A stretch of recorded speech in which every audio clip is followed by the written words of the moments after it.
Hello everyone, आज मैं आप सभी के साथ 90% लोगों का फेवरेट रेसिपी यानी कि छोले भटूरे की रेसिपी शेयर कर रही हूँ। छोले भटूरे एक ऐसी रेसिपी है जो बहुत सारे लोगों के इमोशंस के साथ जुड़ी हुई होती है और ये वाकई में बहुत ज़्यादा टेस्टी होती है। भटूरे फूले फूले होंगे और छोले तो एकदम कमाल के होंगे। तो रेसिपी को लास्ट तक वॉच कीजिएगा। पसंद आए तो लाइक शेयर ज़रूर से कर लीजिएगा। तो सबसे पहले भटूरे की आटे की तैयारी कर लेते हैं। तो मैं यहाँ मॉर्निंग में उठते के साथ सबसे पहले भटूरे का आटा गूँथ ले रही हूँ। तो मैंने यहाँ पे 3 कप मैदा लिया है, 2 टेबल स्पून बारीक वाली सूजी ली है। अगर मान लीजिए बारीक वाली सूजी घर में नहीं है तो थोड़ा सा ग्राइंड कर लीजिएगा। मैदा और सूजी को सबसे पहले अच्छी तरह से मिक्स कर लेना है, बीच में इस तरह से स्पेस बना लेंगे। उसके बाद 1 छोटा चम्मच नमक, 2 छोटा चम्मच चीनी, यहाँ पे 2 टेबल स्पून मैं दही ले रही हूँ। दही थोड़ी सी खट्टी है। यहाँ पे 1 बड़ा चम्मच मैं रिफाइंड ऑयल का इस्तेमाल कर रही हूँ। उसके बाद यहाँ पे आधा छोटा चम्मच मैंने बेकिंग सोडा लिया है, बस इससे ज़्यादा ज़रूरत नहीं पड़ेगी। बेकिंग पाउडर की भी ज़रूरत नहीं पड़ेगी। सारी चीज़ों को अच्छी तरह से मिक्स कर लेंगे। तो इससे क्या होगा ना, भटूरे जो है हमारे काफ़ी फूले फूले बनेंगे, एकदम अच्छे जालीदार बन के तैयार होगा। और अच्छी तरह से हाथों से मिक्स कर लेंगे। पहले इन सारी चीज़ों को मैदा, सूजी और बाकी जो हमने इंग्रेडिएंट्स डाला है हाथों से रब कर करके इस तरह से मिला लेना है। उसके बाद यहाँ पे रूम टेम्परेचर पे पानी लेना है और थोड़ा थोड़ा पानी डाल करके एक सॉफ्ट सा डो बना करके तैयार कर लेना है। भटूरे के आटे को रेस्ट करने के लिए मैक्सिमम यहाँ पे 3 से 4 घंटे की ज़रूरत होती है और मिनिमम 1 घंटे की ज़रूरत होती है। तो मैं संडे मॉर्निंग जो है ये आटा गूँथ करके रख ले रही हूँ। उसके बाद बाकी सारे काम कर लूँगी तो 3-4 घंटे आटे को अच्छा सा रेस्ट मिल जाएगा। आटा गूँथने के बाद इस आटे को हमें 3 से 4 बार पटक देना है इस तरह से थाली में या किसी भी बर्तन में। इससे क्या होगा, भटूरे का आटा जो है ना वो एकदम लचीला बनता है। जैसे आप मार्केट में देखते होंगे भटूरे वाले भैया जब भटूरा बनाते हैं तो उनका आटा कितना लचीला होता है, सेम वैसे ही बन के तैयार होगा। अब इसे किसी गर्म जगह पे रखना है। तो मैं यहाँ पे कैसरोल का इस्तेमाल कर रही हूँ। आप चाहें तो टिफ़िन या कोई भी बर्तन का इस्तेमाल कर सकते हैं और इसे किसी गर्म जगह पे रख सकते हैं। तो यहाँ पे मैं हल्का सा ऑयल डाल दे रही हूँ ताकि ऊपर से चिकनाहट बनी रहे। ऑयल को डालने के बाद अच्छी तरह से फैला दिया है। अब ढक्कन लगा करके किसी गर्म जगह पे रख देंगे। तो आटा हमारा तैयार है। अब छोले के लिए चाय की तैयारी कर लेते हैं। तो यहाँ पे सॉस पैन में 1 गिलास पानी डाल दिया है, 2 चम्मच यहाँ पे चाय पत्ती डाल दूँगी और 2 मिनट तक चाय वाले यानी चाय पत्ती के पानी को उबलने दूंगी। इससे हमारे छोले में बहुत अच्छा कलर आ जाएगा। तो यहाँ पे उबाल आ चुका है तो इसे छान करके हम अलग रख लेंगे। अब मसालों की तैयारी करते हैं। तो 2 छोटा चम्मच धनिया पाउडर, 2 छोटा चम्मच छोले मसाले ले रही हूँ। आप कोई भी अपने पसंद का छोला मसाला ले सकते हैं।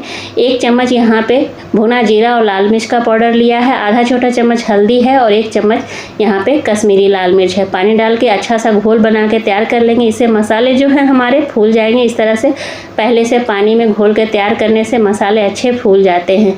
अब यहाँ पे ग्रेवी की तैयारी कर लेते हैं। तो 4 मीडियम साइज़ का प्याज लिया है, 3 मीडियम साइज़ का टमाटर लिया है। अब नाइफ से बारीक चॉप कर लेंगे। आप चाहें तो चॉपर में डाल करके भी बारीक चॉप कर सकते हैं। इससे जो ग्रेवी है वो काफ़ी अच्छी बन के तैयार हो जाती है हमारी।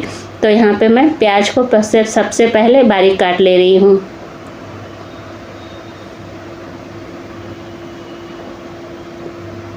आप सबको मेरी बताई हुई रेसिपी कैसी लगती है ज़रूर कमेंट करके बताएं और कृपया करके लाइक ज़रूर से करें, मुझे बहुत ही अच्छा लगेगा। तो यहाँ पे प्याज की कटिंग हो गई है। तो अब टमाटर भी सेम इसी तरह से कट कर लेंगे। तो इस तरह से बहुतों को लगता है कि छोले भटूरे बनाना बहुत मेहनत का काम है, लेकिन अगर आप इस तरीके से बनाते हैं तो आप आराम से वीकेंड पे या कभी भी आप बना के खा सकते हैं। जैसे रात में आपको खाना है तो आप दोपहर में ही आटा गूँथ करके रख लीजिए। तो प्याज टमाटर कट चुका था तो कुकर में मैंने 1 बड़ा चम्मच सरसों का तेल डाला है। तेल को पहले अच्छी तरह से गर्म कर लेंगे। उसके बाद यहाँ पे कुछ गरम मसाले ले रही हूँ। आधा छोटा चम्मच जीरा है, तेज़पत्ता है, 1 बड़ी इलायची है, 2 छोटी इलायची है और दालचीनी का टुकड़ा है। थोड़ा सा हींग डाल देंगे, हींग ज़रूर डालेंगे, डाइजेशन में हेल्प होगा। उसके बाद यहाँ पे जो हमने प्याज काट करके रखे थे उसको डाल देना है। फ्लेम को मैंने यहाँ पे मीडियम रखा है। प्याज को हमें तब तक भूनना है जब तक कि प्याज एकदम हल्का सा कलर ना चेंज हो जाए या फिर प्याज जो है सॉफ्ट ना हो जाए। तो प्याज में कलर आ चुका है, तो अब कटे हुए टमाटर डाल देंगे। टमाटर डालते के साथ यहाँ पे नमक डाल देंगे और नमक डाल करके सबको अच्छी तरह से मिक्स कर लेंगे और ढक करके लो फ्लेम पे 2 मिनट तक पका लेंगे ताकि टमाटर जो है वो अच्छी तरह से सॉफ्ट हो जाए। तो प्याज टमाटर अच्छी तरह से मिक्स हो चुके हैं, भून चुके हैं, टमाटर भी सॉफ्ट हो चुका है। तो अब क्या करेंगे, जो हमने मसाले घोल करके रखे थे उसको डाल देना है। कटोरी में बहुत ज़्यादा चिपका हुआ है तो थोड़ा सा पानी डाल करके धोकर डाल देंगे और अच्छी तरह से सबको मिक्स कर लेंगे। मिक्स करने के बाद यहाँ पे मैं 1 चम्मच लहसुन अदरक और मिर्च का पेस्ट ले रही हूँ और फिर से मसालों को अच्छी तरह से मिक्स कर लूँगी। मिक्स करने के बाद इसे ढक करके लो फ्लेम पे 3 से 4 मिनट तक पका लेंगे ताकि मसाले जो हैं बहुत अच्छी तरह से पक जाए। तो यहाँ पे 5 मिनट तक मैंने मसालों को पकाया है। मसाला बहुत अच्छी तरह से पक चुका है, तो एक बार चला लेंगे। आप देख सकते हैं कितना अच्छा कलर आया है निखर के और मसालों से बहुत अच्छी खुशबू भी आ रही है। तो अब हम क्या करेंगे, जो हमने छोले फूलने के लिए दिए थे, रात में ही भिगो करके रखे थे, ये 2 कप काबुली चने हैं यानी कि सफ़ेद चने अच्छी तरह से फूल गए हैं। सफ़ेद चने को कम से कम 6 से 7 घंटे चाहिए होते हैं, इसलिए रात में ही भिगो करके रख देने से अच्छा होता है। तो मैंने चने को भिगो करके रख दिया था, धो करके कुकर में डाल दिया। अब मसाले और चने दोनों को सबसे पहले अच्छी तरह से मिक्स कर लेना है। तो इस तरह से छोले बनाने में कोई ज़्यादा परेशानी नहीं होती है।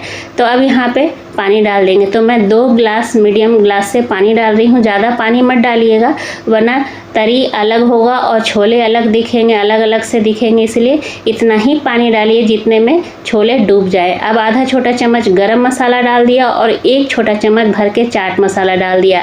आधा छोटा चम्मच यहाँ भी मैं बेकिंग सोडा का इस्तेमाल कर रही हूँ, उससे चने जो हैं बहुत जल्दी पक जाएंगे। अब यहाँ पे 1 चम्मच कसूरी मेथी क्रश करके डाल दिया है। अब ये जो चाय पत्ती हमने शुरुआत में उबाले थे उसको डाल दिया है छान करके। अब सबको अच्छी तरह से मिक्स कर लेना है और पहली सीटी हाई फ्लेम पे लगा देंगे और 3 से 4 सीटी लो टू मीडियम फ्लेम पे लगा देंगे। तो छोले जो है हमारे बहुत अच्छी तरह से पक जाएंगे। डिपेंड भी करता है कि छोला किस क्वालिटी का है, कभी कभी क्या होता है 5 से 6 सीटी भी लग जाते हैं। तो मैंने यहाँ पे टोटल 4 सीटी लगाया है, पहली सीटी हाई फ्लेम पे और 3 सीटी लो टू मीडियम फ्लेम पे। एक बार चला के देख रही हूँ, प्रेशर अपने आप रिलीज़ होने दिया था। चने हमारे पके हैं या नहीं, चने आप देख सकते हैं, चने बहुत अच्छी तरह से पक गए हैं, आराम से हाथों से प्रेस हो रहे हैं। तो अब इसमें एक तड़का लगा देंगे। तो ये मैं पिंडी छोला बना रही हूँ जो कि पंजाब में बहुत फेमस है। तो 1 चम्मच तेल का शुरुआत में इस्तेमाल किया था, 1 चम्मच तेल मैं अभी इस्तेमाल कर रही हूँ। धुआं आने तक तेल को गर्म करेंगे। 2 हरी मिर्च को लंबा काट करके डाल दिया है, जूलियन कट किया हुआ अदरक के लच्छे डाल रही हूँ और लो फ्लेम पे कुछ सेकंड भूनेंगे। ज़्यादा कलर इसमें नहीं लाना है और थोड़ा सा हींग भी डाल देंगे, बहुत अच्छा फ्लेवर होता है, डाइजेशन में भी हेल्प होता है। मैंने शुरुआत में भी हींग डाला था, अभी भी हींग डाल दिया है तड़के में। अब यहाँ पे फटाफट से तड़का लगा देना है। तड़का डालने के बाद यहाँ पे थोड़ा सा मैं ऊपर से हरा धनिया डाल दे रही हूँ और यहाँ पे कुकर का ढक्कन लगा करके इसको छोड़ दूँगी, यानी कि हमारा पिंडी छोला बनके तैयार हो गया है। अब यहाँ पे इंस्टेंट अचारी आलू बना रही हूँ मैं, जो कि छोले भटूरे के थाली में होती है, पूरी प्रॉपर थाली में बना रही हूँ। तो यहाँ पे 3 मीडियम साइज़ के कच्चे आलू लिए हैं जिसे मैंने थोड़े बड़े बड़े टुकड़ों में कट किया है। 3 हरी मिर्च लिया है, लंबा कट करके लिया है। तेल को बहुत अच्छा सा गर्म कर लेंगे। उसके बाद तेल में डालने के बाद इसे फ्राई करेंगे मीडियम टू हाई फ्लेम पे, जब तक कि ऊपर से बहुत अच्छा सा गोल्डन कलर ना आ जाए, क्रिस्प ना हो जाए। तो अगर आप बाहर जा कर के छोला भटूरा आप खाते हो पंजाब में चाहे दिल्ली में, तो आपको थाली में ये ज़रूर मिलता होगा। तो यहाँ पे आलू जो है बहुत अच्छा सा कलर हो गया है, फ्राई हो चुका है। हरी मिर्च को भी इसी तरह से फ्राई करेंगे। तो हरी मिर्च जब मैं फ्राई कर रही थी तब गैस बंद कर दिया था, क्योंकि तेल का टेम्परेचर इतना था कि हरी मिर्च के लिए काफ़ी है। तो अब यहाँ पे आधा छोटा चम्मच मैंने चाट मसाला डाल दिया, 1/4 चम्मच यहाँ पे काला नमक है, 1/4 चम्मच कश्मीरी लाल मिर्च है। सबको अच्छी तरह से मिक्स कर लेंगे। तो ये हमारा इंस्टेंट अचारी आलू बन के तैयार हो गया है, जो कि छोले भटूरे के थाली में ज़रूर मिलते हैं। मैं यहाँ पे आलू डाली हूँ, पनीर भी डाला जाता है। तो इतने देर में भटूरे के जो आटा है उसको काफ़ी ज़्यादा अच्छा सा रेस्ट मिल चुका है। तो यहाँ पे कैसरोल से निकाल करके सबसे पहले अलग बर्तन में रख लेंगे और 1-2 मिनट के लिए फिर से गूँथ लेंगे। आटा जो है बहुत अच्छा सा सॉफ्ट हो गया है, लचीला हो गया है। तो अब हाथों से इस तरह से लोई काट लेंगे। जिस हिसाब से आपको जितना बड़ा भटूरा बनाना है उस हिसाब से लोई को काट लेना है। ये देखिए इस तरह से आसानी से लोई कट जाता है, कोई परेशानी नहीं होती है। तो इस तरह से आप अगर छोला भटूरा घर पे बनाते हो तो कोई परेशानी नहीं होगी। अगर आपको लंच में खाना है तो मॉर्निंग उठते के साथ सबसे पहले भटूरा का आटा गूँथ करके रख दीजिए, बहुत ही आसान होता है। किसी गर्म जगह पे रख दीजिए तो 1 घंटा ही काफ़ी होता है आटे को रेस्ट देने के लिए। अब ऊपर से मैंने ढक दिया है ताकि जो आटा है वो सूखे नहीं ऊपर से। अब एक लोई तैयार कर लिया है, अब इसे बेल लेंगे।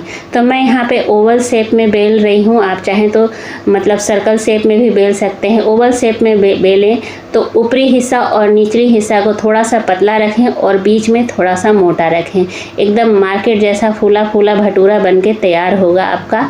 आप अगर इस तरह से बनाते हैं तो हर भटूरा ये जो है वो फूल के तैयार होगा। तो यहाँ पे जिस तेल में मैंने आलू और हरी मिर्च को फ्राई किया था उसी तेल में मैं फ्राई कर रही हूँ। तो तेल का जो टेम्परेचर है ना वो काफ़ी ज़्यादा हाई होना चाहिए, इस बात का ध्यान रखिएगा। भटूरा फूलने के लिए चम्मच से हल्का हल्का दबाते जाएंगे और भटूरे के ऊपर तेल डालते जाएंगे इस तरह से।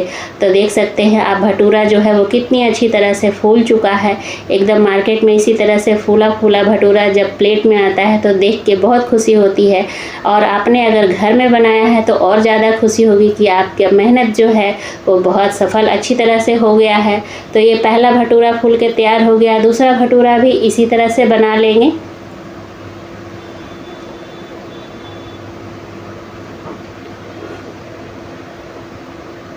तो ये भटूरा भी अच्छी तरह से फूल चुका है। चम्मच से दबा दबा के जो भटूरे के किनारे वाले पोर्शन होते हैं उसे भी हम अच्छी तरह से सेक लेंगे। इस तरह से चम्मच से दबाएंगे और इस तरह से घुमाते हुए चारों तरफ से अच्छी तरह से भटूरे में कलर ला देंगे। तो ये हमारा दूसरा भटूरा भी बनके तैयार हो गया है। तो चलिए फटाफट प्लेटिंग करते हैं। तो ये हमारे फूले फूले भटूरे बनके तैयार हो गए। ये हमारा पिंडी छोला बनके तैयार हो गया। इसके साथ सबसे ज़्यादा पसंद की जाने वाली प्याज रख देंगे। यहाँ पे हरी धनिया की चटनी मैंने रख दिया है और ये जो हमने इंस्टेंट अचारी आलू और मिर्च को फ्राई करा था उसको भी रख देंगे भटूरे के साथ, बहुत अच्छा लगता है। आप इसकी जगह पनीर भी रख सकते हैं। और ये रहा अचार जो सभी को पसंद आता है। तो ये हमारा प्रॉपर छोले भटूरे की थाली बनके तैयार हो गई। आप घर पे जब मर्जी तब बनाइए, बहुत अच्छा लगता है, सभी को पसंद आता है।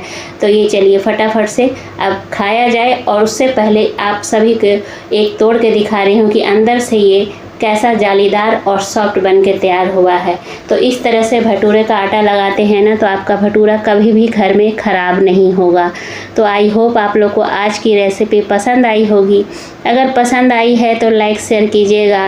अगर आप चैनल पर नए हैं तो प्लीज़ मेरे चैनल को सब्सक्राइब करके जाइएगा। बेल आइकन को भी प्रेस कर दीजिएगा ताकि आने वाली वीडियो की नोटिफिकेशन आपको सबसे पहले मिले। मिलती हूँ अगले रेसिपी में, तब तक के लिए टेक केयर, बाय बाय।